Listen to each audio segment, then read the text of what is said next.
এক পরিত্যক্ত স্থানে খোঁজ মেলে 3টি মানুষের পুরাতন হাড়গোড়। দেখে মনে হয় তা প্রায় 4 যুগ আগের। সাধারণ পুলিশ এর তদন্তে গেলেও এক ট্রাফিক পুলিশ কেন যেন এই কেসের উপরে অন্যরকম আকর্ষণ অনুভব করে, আর তার কারণেই সে নেমে পড়ে এর ইনভেস্টিগেশনে। কিন্তু প্রশ্ন হলো, আদৌ একজন ট্রাফিক পুলিশ হয়ে সে কি পারবে এই কেসের রহস্য উন্মোচন করতে?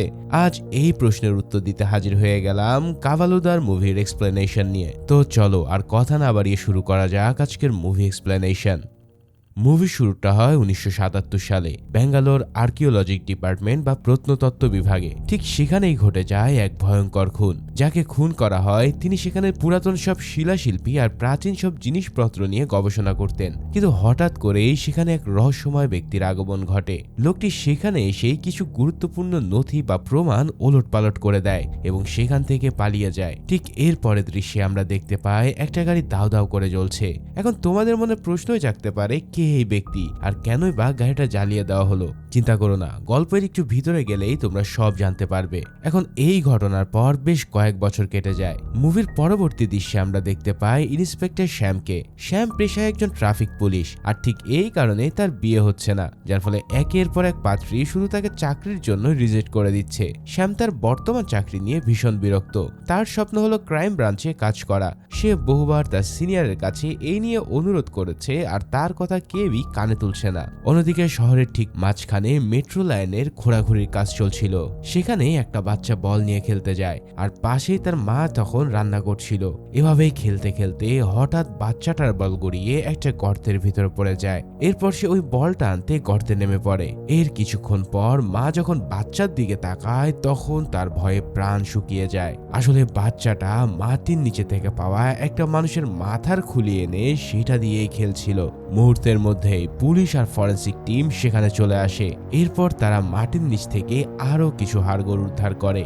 এই হট্টগোল শুনে শ্যামও সেখানে উপস্থিত হয়। পুরো ব্যাপারটা বুঝে সে তার সিনিয়রকে ফোন করে এবং এই কেসের তদন্ত করার জন্য খুব আগ্রহ দেখায়। কিন্তু বরাবরের মতন সিনিয়র তাকে ধমক দিয়ে নিজের কাজে মন দিতে বলে। ওদিকে ঘটনাস্থলে থাকা তদন্তকারী অফিসারও শ্যামকে বিদ্রুপ করে বলে, শহরে ট্রাফিক জ্যাম বেড়ে গেছে, তুমি বরং গিয়ে ট্রাফিক সামলাও। এসব কথাবার্তা শুনে মন খারাপ করে শ্যাম সেখান থেকে চলেতে যায়। কিন্তু সারা রাত তার আর ঘুম আসে না। মাথার মধ্যে শুধু ওই কেসটায় তার ঘুরপাক খেতে থাকে। শেষমেশ থাকতে না পেরে মাঝরাত্রে শ্যাম লুকিয়ে আবারও সেই ঘটনাস্থলে পৌঁছায়। এরপর সে এদিক ওদিক দেখে নিজের মতো তদন্ত শুরু করে দেয়। ঠিক তখনই সেখানে কুমার নামের এক সাংবাদিক আসে, যে কিনা এই কেসের ব্যাপারে খোঁজ নিতে এসেছিল।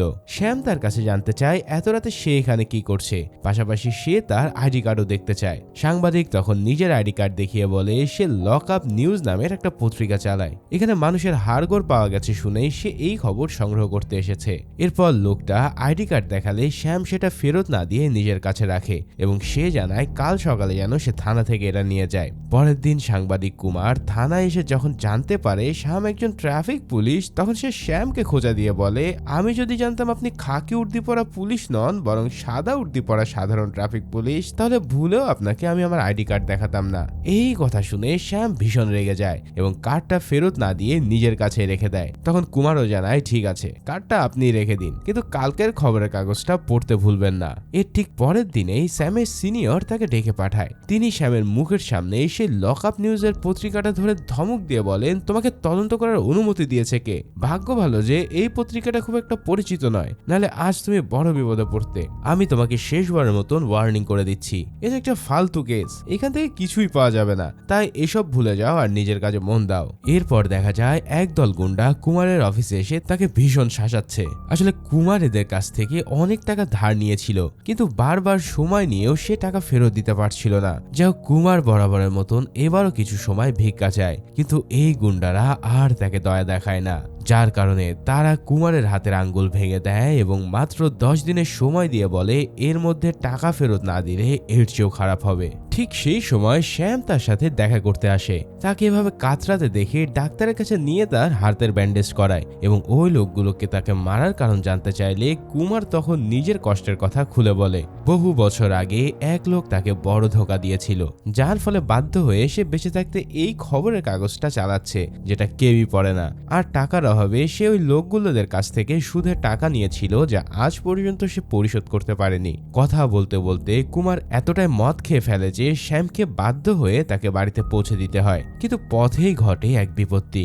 মাতাল অবস্থায় কুমার জোরে করে গাড়ি থামায় এবং পাশের রাস্তায় এক বড় নেতার ছবির সামনে দাঁড়িয়ে তাকে অকথ্য ভাষায় গালাগালি শুরু করে। ছবির দিকে আঙ্গুল তুলে সে বলে, দুনিয়ার সামনে তুমি যতই মহৎ সাজো, তোমার আসল রূপ আমি জানি। শ্যাম তখন তাকে ওভাবে বিড়বিড় করতে দেখে সেখান থেকে সরিয়ে নিয়ে যায়। পরের দিন শ্যাম তার সিনিয়রের চোখের আড়ালে লুকিয়ে কেসটার তদন্ত শুরু করে দেয়। সে প্রথমে চলে যায় ফরেন্সিক ল্যাবে। সেখানে ডাক্তার তাকে জানায় উদ্ধার হওয়া হাড়গুলো আসলে তিনজন আলাদা মানুষের। একজন পুরুষ যার বয়স 30 থেকে 32-এর মধ্যে, একজন মহিলা যার 28 থেকে 29, আর তৃতীয়টি হচ্ছে একটা ছোট্ট মেয়ের যার বয়স হবে 8 থেকে 9 বছরের মধ্যে। এছাড়াও ডাক্তার আরও জানায় হাড়গুলোর অবস্থা দেখে পরিষ্কার বোঝা যাচ্ছে যে এটা একটা নির্মম হত্যাকাণ্ড। এছাড়াও লাশগুলো প্রায় 40 বছর আগে সেখানে পুঁতে রাখা হয়েছিল। এই সব কথা শুনে শ্যামের মাথায় সারাদিন শুধু এই কেসের চিন্তায় ঘুরপাক খেতে থাকে। ডিউটির সময় ট্রাফিক কনস্টেবল রাঙ্গাপ্পা তাকে অমনোযোগী দেখে জিজ্ঞেস করে, স্যার আজকাল আপনি কোন চিন্তায় ডুবে থাকেন? শ্যাম তখন মেট্রো লাইনের নিচে পাওয়া সেই কঙ্কালের কথা বলে। রাঙ্গাপ্পা খুব স্বাভাবিকভাবে উত্তর দেয়, স্যার এত অবাক হওয়ার কিছু নেই। 30-40 বছর আগে ওই জায়গায় একটা বিশাল ঝিল ছিল, ওখান থেকে তো আগেও বহু লাশ পাওয়া গেছে। পুরানো এসব ঝামেলা এখন আর কে জড়াতে চায় বলুন? রাঙ্গাপ্পার কথা শুনে শ্যাম একটা বড় সূত্র পেয়ে যায়। সে সোজা সরকারি দপ্তরে গিয়ে 40 বছর আগের সব অমীমাংসিত খুনের ফাইল ঘাটাঘাটি শুরু করে। ঘন্টার পর ঘন্টা ধুলোমাখা ফাইলের স্তূপে সে হারিয়ে যায়। তার চোখের সামনে যেন পুরাতন কেসের চরিত্রগুলো ভেসে উঠতে থাকে। অবশেষে তার হাতে আসে একটা মিসিং ফাইল বা নিখোঁজ ডায়েরি। ফাইলটা পড়তেই সে চমকে ওঠে, কেননা সেখানেও ঠিক ফরেন্সিক রিপোর্টের মতোই 3জন মানুষ নিখোঁজ ছিল। 30 থেকে 32 বছর বয়সের এক যুবক, 28 থেকে 29 বছরের এক নারী এবং 8-9 বছরের এক শিশু কন্যা। শ্যামের বুঝতে আর বাকি থাকে না যে মাটির নিচে পাওয়া কঙ্কালগুলো আসলে এই হারিয়ে যাওয়া পরিবারটিরই। মুভির এই পর্যায়টা খুবই গুরুত্বপূর্ণ এবং রোমাঞ্চকর। আমি তোমাদেরকে তৃতীয় ব্যক্তির জবানিতে পুরো ঘটনাটা ধারাবাহিকভাবে এবং সাবলীলভাবে সাজিয়ে দিচ্ছি। তোমাদের হয়তো মনে আছে গল্পের শুরুতে আমরা 1977 সালের একটা ব্যক্তিকে মার্ডার হতে দেখেছিলাম। তার নাম ছিল গুরুদাস নাইডু। তিনি আর্কিওলজি ডিপার্টমেন্ট বা প্রত্নতত্ত্ব বিভাগে চাকরি করতেন। মেট্রোর খোঁড়াখুড়িতে মাটির নিচে যেই পুরুষের কঙ্কালটি পাওয়া গেছে সেটা আসলে 30 থেকে 32 বছর বয়সী এই গুরুদাস নাইডুরই। সাথে পাওয়া মহিলাটি তার স্ত্রী বিজয় লক্ষ্মী এবং তার ওই ছোট্ট হাড়গুলো তাদের একমাত্র মেয়ে বেদেহী নাইডুর। এবার শ্যাম জানতে পারে যে 40 বছর আগে এই কেসটির তদন্ত করেছিল মুথান্না নামের এক পুলিশ অফিসার। মুথান্নার বর্তমান খোঁজ পেতে শ্যাম সাংবাদিক কুমারের বাড়িতে যায়। সেখানে কুমারের মেয়ে প্রিয়া দরজা খুলে দেয় এবং ভয়ে ভয়ে জিজ্ঞেস করে, বাবা এখনই ফিরবেন? বাবা কি আপনার কাছ থেকেও টাকা ধার নিয়েছে? শ্যাম এসে তাকে আশ্বস্ত করে। একটু পরেই কুমার সেখানে আসে। শ্যাম তার কাছে মুথান্নার ব্যাপারে জানতে চাইলে কুমার নিজের স্বার্থের কথা ভাবে। সে বলে, আগে আমাকে এই কেসের সব গোপন তথ্য দাও যাতে আমি পত্রিকায় ছাপাতে পারি, তারপর আমি তোমাকে সাহায্য করব। কিন্তু এই সব কথাবার্তা শুনে শ্যামের প্রচন্ড বিরক্ত হয় এবং সেখান থেকে সে চলে আসে। এরপর শ্যাম সারাদিন ধরে নাইডু পরিবারের কেস ঘাটাঘাটি করতে থাকে। ফাইলের পাতায় উঠে আসে 40 বছর আগে সে ভয়ঙ্কর রাতের ঘটনা। সে জানতে পারে সেই বছরের 25শে ফেব্রুয়ারি বেঙ্গালুরের আর্কিওলজি ডিপার্টমেন্টে সুরেশ নামের এক কর্মীকে খুন করা হয়েছিল। এছাড়াও তার লকার থেকে লুট হয় সমস্ত গুপ্তধন। একে একে সাক্ষীদের বয়ান শ্যামের চোখের সামনে ভেসে আসে। প্রথমে আসে কে গণপতির বয়ান, যিনি ছিলেন উচ্চ পদস্থ একজন কর্মকর্তা। তিনি জানিয়েছিলেন বিজয়নগর সাম্রাজ্য ধ্বংসাবশেষ ঘুরে তার টিম প্রচুর গুপ্তধন পেয়েছিল, যা ছিল সরকারি সম্পত্তি। কিন্তু রাজনৈতিক অস্থিরতার দোহাই দিয়ে নাইডু সেই সম্পত্তি হায়দ্রাবাদ ব্রাঞ্চে পাঠাতে ইচ্ছাকৃতভাবে দেরি করেছিল। এরপর আসে পিয়ন সাবাস্টিয়ানের বয়ান। ঘটনার পরের দিন সকালে সেই প্রথম সুরেশ নামের ওই কর্মীর লাশ দেখতে পায়। মজার ব্যাপার হলো লকারের চাবি সুরেশের কাছেই থাকতো, তাই সম্ভবত তাকেই টার্গেট করা হয়েছিল।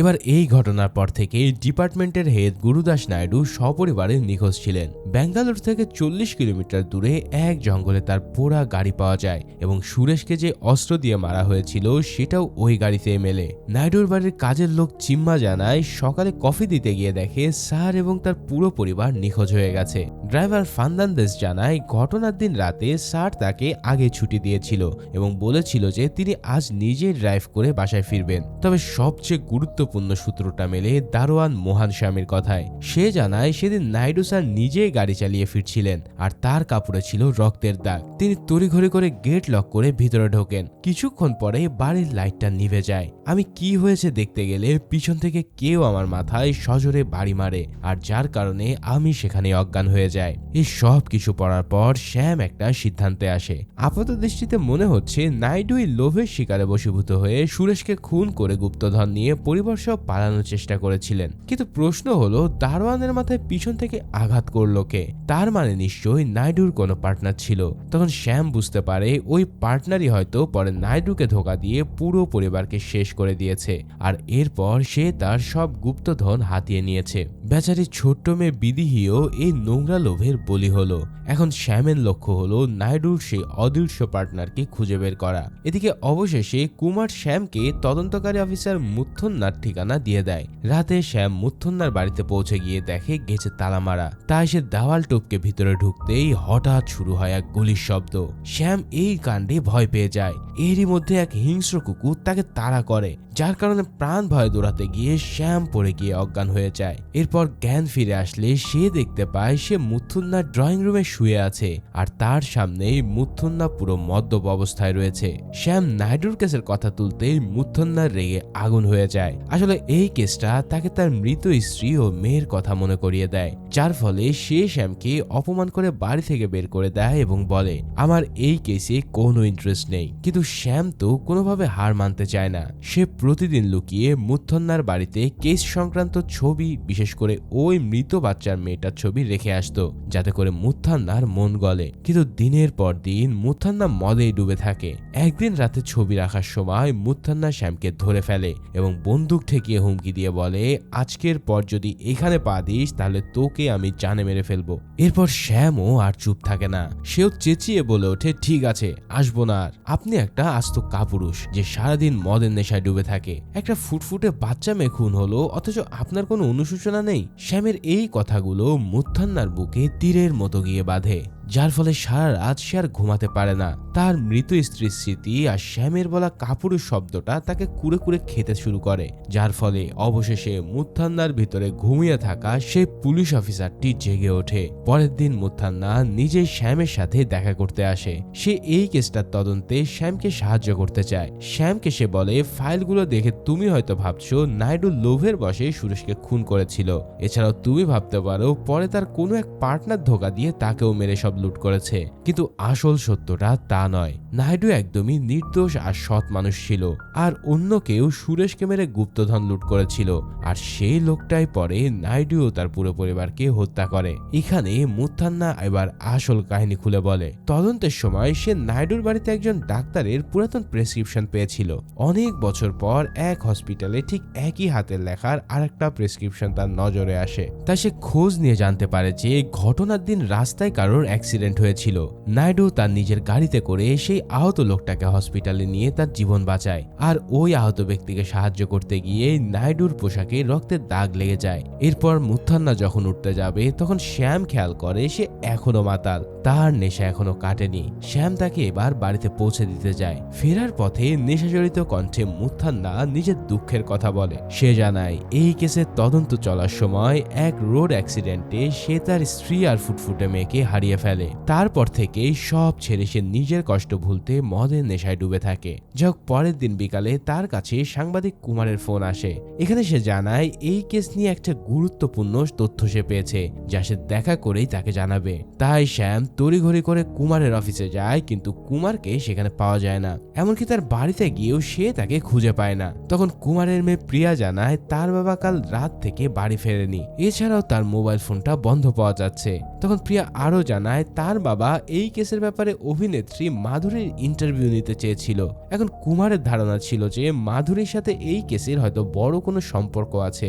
এই সূত্র ধরে শ্যাম এবার সোজা চলে যায় একটা শুটিং সেটে, যেখানে সে মাধুরীর সাথে দেখা করতে পারবে। কিন্তু ব্যস্ততার অজুহাত দেখিয়ে মাধুরী সেদিন তার সাথে দেখা করে না। রাতে শ্যাম জিজ্ঞাসাবাদের জন্য সোজাসুজি মাধুরীর বাড়িতে পৌঁছে যায়, কিন্তু নাইডুর কেসের কথা তুলতেই মাধুরী কেমন যেন অদ্ভুত আচরণ করে এবং বারবার কথা ঘোরাতে থাকে। অন্যদিকে কুমার মহাজনদের ভয়ে লুকিয়ে বেড়াচ্ছিল।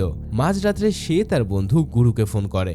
গুরু ছিল অন্য একটা চ্যানেলের সাংবাদিক। কুমার তাকে জানায় যে তার একটা ব্রেকিং নিউজ আছে এবং এক জায়গায় দেখা করতে বলে, কিন্তু দেখা করার আগে পাওনাদার গুন্ডারা কুমারকে ধরে ফেলে। এদিকে গুরু অপেক্ষা করতে থাকে, কিন্তু কুমার আর আসে না। পরের দিন সকালে কুমারকে হসপিটালে দেখা যায়। রাতে টাকা না দেওয়ায় গুন্ডারা তাকে খুব মেরেছে।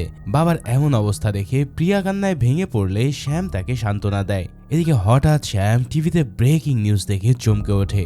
গত রাতে অভিনেত্রী মাধুরীকে কেউ একজন খুন করেছে। শ্যাম অবাক হয়, কারণ গত রাতেই তো সে মাধুরীর সাথে দেখা করেছে, কিন্তু সে যাওয়ার পর কি ঘটনা ঘটলো যে তাকে হত্যা হতে হলো। যাই হোক, শ্যাম আবারও নাইডু কেসের ফাইল নিয়ে বসে। চুরি যাওয়া গয়নার ছবিগুলো দেখতে দেখতে তার চোখ আটকে যায় একটা নেকলেসের দিকে। শ্যাম নিশ্চিত করে এই নেকলেসটাই সে সম্প্রতি কোথাও দেখেছে। একটু ভাবতেই মনে পড়ে যায় মাধুরীর বাড়িতে একটা ছবিতে সে ঠিক এই নেকলেসটায় মাধুরীকে পরতে দেখেছিল। আর দেরি না করে শ্যাম মুথান্নাকে সব জানিয়ে দেয়। মাধুরীর সাথে এই কেসের যোগসূত্র এখন পরিষ্কার। আরো প্রমাণের জন্য দুজনে মিলে ওই রাতে গোপনে মাধুরীর বাড়িতে ঢুকে পড়ে। ঠিক তখনই শ্যাম বাড়িতে অন্য কারো শব্দ পায়। কেউ একজন তাদের আগেই সেখানে ছিল। এবার লোকটা টের পেয়ে পালাতে শুরু করে, আর শ্যাম ও মুথান্না তার পিছু নেয়। দীর্ঘক্ষণ ধাওয়া করার পর তারা লোকটির এলাকায় পৌঁছে যায়। শ্যাম তাকে ধরতে গেলে মুথান্না তাকে থামিয়ে দেয়। সে জানায় এই লোকটা নিশ্চয়ই কোনো সাধারণ চুনোপুটি, এর পিছনে বড় কোনো রাঘব বোয়াল আছে। আজ একে ধরলে আসল মাথাটা ফসকে যাবে, তার চেয়ে বরং এর উপর আমরা নজর রাখি, আর এই আমাদেরকে তার মালিকের কাছে নিয়ে যাবে। সারা রাত তারা লোকটার বাড়ির উপরে নজর রাখে। সকালে তারা জানতে পারে লোকটা আসলে কার মেকানিক। এবার তারা আবার সেই কার মেকানিকের পিছু নেয়। এরপর দেখা যায় মেকানিক তার গাড়ি চালিয়ে শহরের বাইরে একটা বিশাল রিসোর্টে ঢুকে পড়ে। শ্যাম ও মুথান্না পিছু পিছু সেখানেও পৌঁছায়। রিসোর্টে ঢুকে মুথান্নার চোখ আটকে যায় এক বিশাল পুরাতন গাছের দিকে। সে যেন এই গাছটা দেখে একদম চমকে ওঠে। সে শ্যামকে জানায় ঠিক এই জায়গাটায় 40 বছর আগে নাইডুর পোড়া গাড়িটা পাওয়া গিয়েছিল। এই কথা শুনে শ্যামও প্রচন্ড অবাক হয়ে যায়। তখন মুথান্না বলে 40 বছর আগে এখানে গাড়ি পোড়ানো আর আজ এই মেকানিকের এখানে আসা, এই দুটো ঘটনা কোনো কাকতালীয় নয়। তাই এই রিসোর্টের মালিককে আমাদের খুঁজে বের করতেই হবে। এদিকে হসপিটালে দেখা যায় কুমারের জ্ঞান ফিরেছে, কিন্তু সে কোনো কথা বলে না, শুধু কোনো এক পুরাতন কথা মনে করে শিশুর মতো কাঁদতে থাকে। মনে হচ্ছিল সেও বুকের ভিতরে কোনো এক ভয়ঙ্কর গোপন সত্য চাপা রেখেছে, যা আমরা গল্পের শেষে জানতে পারবো। এদিকে রিসোর্টে মুথান্না একটা ফোন দিয়ে আটে। সে নিজেকে নকল সাংবাদিকের পরিচয় দিয়ে ওয়েটারদের সাথে ইচ্ছাকৃতভাবে ঝগড়া বাঁধিয়ে দেয়, যাতে হট্টগোলের মধ্যে রিসোর্টের মালিকের ব্যাপারে তারা তথ্য বের করতে পারে। এভাবেই এই ফন্দিটা কাজে লাগে এবং সে জানতে পারে রিসোর্টের মালিকের নাম মেল্লুর শ্রীনিবাস। অন্যদিকে হসপিটালে জ্ঞান ফেরার পর শ্যাম কুমারের কাছে জানতে চায় সে কি করে জানলো যে মাধুরীর সাথে নাইডুর কেসের যোগসূত্র আছে। তখন কুমার তাকে জানায় দেশবন্ধু নামে তার একটা রিপোর্টার বন্ধু ছিল যে এখন আর বেঁচে নেই। সে তাকে বলেছিল নাইডুর কেসের লুটের গুপ্তধন থেকে খুনি একটা নেকলেস অভিনেত্রী মাধুরীকে উপহার দিয়েছিল, আর সেই লোকটার নাম মেল্লুর শ্রীনিবাস। ঠিক তখনই টিভিতে ব্রেকিং নিউজ আসে, মেল্লুর শ্রীনিবাস নির্বাচনে জিতে রাজ্যের নতুন মুখ্যমন্ত্রী হয়েছে। তার মানে শ্যাম আর মুথান্না দুজনেই আলাদা আলাদা জায়গা থেকে তদন্ত করে এই একই নামে এসে পৌঁছায় রাজ্যের সিএম মেল্লুর শ্রীনিবাস। তাই এবার তাদের লক্ষ্য হলো এই ক্ষমতাধর ব্যক্তিটাকে কিভাবে নাইডু কেসের সাথে জড়িত তা প্রমাণ করা যায়। এদিকে শ্যাম সোজা মেল্লুর শ্রীনিবাসের গ্রামে চলে যায়। সেখানে গিয়ে সে জানতে পারে শ্রীনিবাস একসময় খুব গরিব ছিল। তার ঘর থেকে খ্রিস্টান ধর্মে কিছু জিনিসপত্র পাওয়া যায়। এবার শ্যামের মাথায় তখন আকাশ ভেঙে পড়ে। সে মুথান্নাকে ফোন করে জানায় মেল্লুর শ্রীনিবাস আসলে একজন খ্রিস্টান, আর নাইডু কেসে মাত্র দুজনই খ্রিস্টান ছিল, পিয়ন সেবাস্টিয়ান আর ড্রাইভার ফার্নান্দেজ। তার মানে নিশ্চয়ই এদের দুজনের কেউই একজন নাম পাল্টে আজকে শ্রীনিবাস হয়েছে। এখন এটা নিশ্চিত হতে মুথান্না সেই রাজনৈতিক র্যালিতে পৌঁছে যায়। সেখানে শ্রীনিবাসকে সামনাসামনি দেখে মুথান্না চিনে ফেলে। আরে এ তো আর কেউই নয়, নাইডুর সেই ড্রাইভার ফার্নান্দেজও ভিড়ের মধ্যে মুথান্নাকে দেখে ফেলে এবং বুঝে যায় যে তার গোপন অতীত কেউ জেনে গেছে। এবার মুথান্না তড়িঘড়ি করে শ্যামকে ফোন করে সাবধান করে দেয় আর বলে ফার্নান্দেজই হলো আসল শ্রীনিবাস। এছাড়াও সে বুঝে গেছে আমরা ওর পিছু নিয়েছি, তাই সে তখন তার আর কুমারের খেয়াল রাখতে বলে। তবে এই কথা শেষ হতে না হতেই ফার্নান্দেজের গুন্ডারা মুথান্নাকে তুলে নিয়ে যায়। এরপর ফার্নান্দেজ মুথান্নার সাথে দেখা করতে আসে। মুথান্নাকে মেরে ফেলার আগে সে তার পাপের কাহিনী গর্বের সাথে তার কাছে স্বীকার করে। ফার্নান্দেজ জানায় সে একসময় খুব গরিব ছিল আর সে নাইডু ড্রাইভার হিসেবেই কাজ করত, কিন্তু তার স্বপ্ন ছিল আকাশ ছোঁয়া। সে সারা জীবন ড্রাইভার হয়ে থাকতে চায়নি। একদিন গাড়িতে বসে সে নাইডু আর সুরেশকে গুপ্তধনের কথা বলতে শুনে ফেলে। ব্যাস, সুযোগ বুঝে সে সুরেশকে অফিসে একা পেয়ে তাকে খুন করে আর সেখানে থাকা সকল গুপ্তধন লুট করে নিয়ে যায়। এছাড়াও সে আরো জানতো পুলিশ তাকে খুঁজবে, তাই সে নিখুঁত একটা প্ল্যান বানিয়ে ফেলে। প্রথমে সে নাইডুর পরিবারের সবাইকে বিষ খাইয়ে মেরে ঝিলে ফেলে দেয়। এরপর নাইডুর গাড়িটা জঙ্গলে পুড়িয়ে দেয় যাতে সবাই ভাবে নাইডুই দোষী এবং সে পালিয়েছে, যার ফলে সে চিরকালের জন্য স্বাধীন হয়ে যাবে। আর এখানে গল্পের সবচেয়ে বড় মোড়টা আসে। তখন ফার্নান্দেজ হেসে বলে সে এই কাজ একা করেনি, এই কাজের জন্য তার একটা পার্টনারের প্রয়োজন ছিল। তার জন্য সে নাইডু বাড়ির এমন একজনকে বেছে নেয় যার মধ্যেও বড় হওয়ার শখ ছিল।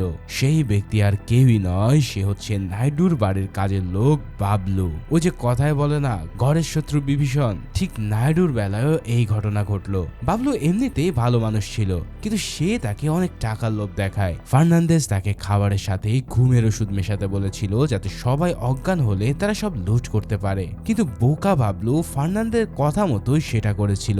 তবে বাবলু জানতো না যে ফার্নান্দেজ তাকে যেই শিশিটা দিয়েছিল ওটাই ঘুমের ওষুধ নয়, বরং ছিল মারাত্মক বিষ। এখন পরিবারের সবাই মারা যাওয়ার পর বাবলু বুঝতে পারে ফার্নান্দেজ ওকে ধোকা দিয়েছে, কিন্তু ততক্ষণে তার আর কিছু করার ছিল না, কারণ ইতিমধ্যে সবাই মারা গেছে। তাই ফার্নান্দেজ ওকে হুমকি দিয়ে জানায় যে সে যদি মুখ খোলে তাহলে সে নিজেই ফেসে যাবে।